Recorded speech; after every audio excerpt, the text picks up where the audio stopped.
Hello everyone, Cortex here, and if it wasn't obvious enough, my favourite game series of all time is without a doubt Crash Bandicoot. But Crash Bandicoot does offer up quite a bit of challenge in each and every game. So today I thought, why not? Let me go over some of the most difficult challenges in Crash Bandicoot history. And with there being so many games throughout the series and so many levels within each game, I can make multiple videos on this. So if you enjoy it, let me know in the comments below. Alright, without further ado, let's dive right in. So, in no particular order, at number 1 we have the Skull Route and Cold Hard Crash. This section must be beaten with all boxes collected to obtain the box gem. Only problem is, this Skull Route can be a huge pain, especially if you thought the base level was tough. This is because this section is chock full of ice platforms, nitros, enemies and crush hazards like the stone pillars and wooden posts. And if you're a very stubborn but determined player, you'll find yourself spending a while on this pain in the ass segment. And to add salt to the wound, once you clear the death route, you need to make sure not to fall into the pit at the end, which takes you to the end segment of the level, as if you do this, you're going to miss boxes and will need to start again. No, after clearing the death route, you then have to make your way back through without dying and hop on the death bonus platform to go back and finish collecting boxes in that area. Yes, it is slightly easier backtracking as it's a side-scrolling segment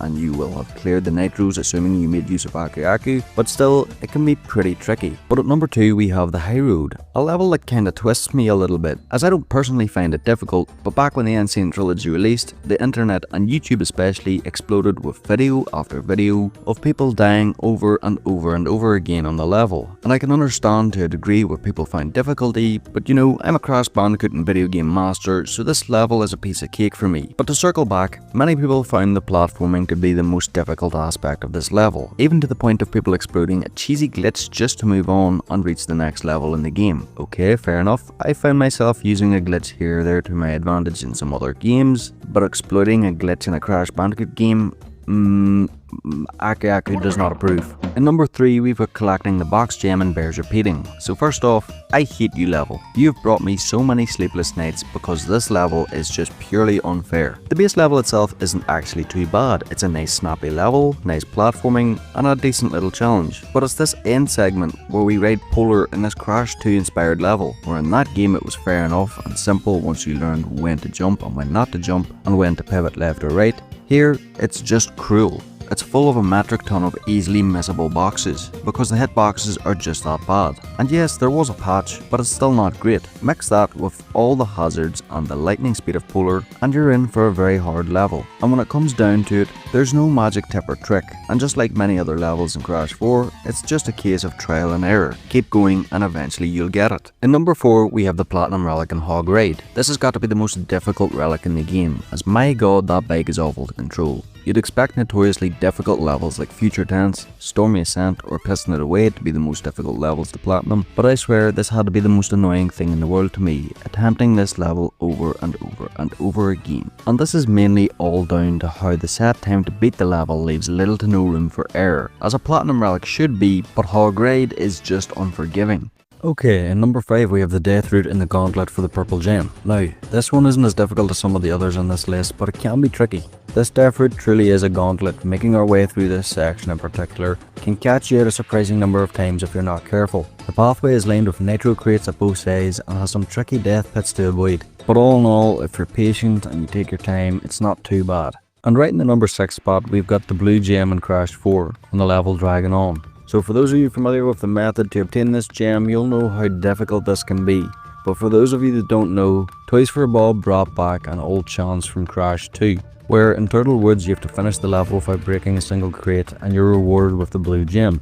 Okay, so they brought back this fun little challenge and it's about time. Only problem is, in Crash 2, Turtle Woods was a breeze. It was an easy task not breaking a single crate. The only tricky part was right here, but you soon realise you can bounce on this bouncy crate once without breaking it to get past the wall. In Draggin On, however, we must use a cano for a good majority of the level, which really makes you feel like a bull in a china shop. I kid you not when I say this gem took me nearly 30 attempts. And in number 7 we have Toxic Waste. Now this may surprise some of you, but I had a great deal of difficulty with this level on the original Crash and on the remaster too. The key to this level is standing in between the marks on the pathway where the bouncing barrels land, but this can be very hit and miss. We make our way forward through the level, jumping over these rolling balls without any problem. Simple enough. But then we move forward and these bouncing barrels just whip some ass every single time. But with a little practice at hitting those safe spots, you can get through the level without too much of an issue. But as I said, be careful as they are very hit and miss. Jumping into number 8, we have Diggin It from Crash 2. This level is an absolute poo head, a big fat 80-year-old man constipated turd. The reason I say this is because this level at face value does not look like a difficult one, but by God it is. Between the bees and plants, I can't decide what's more annoying.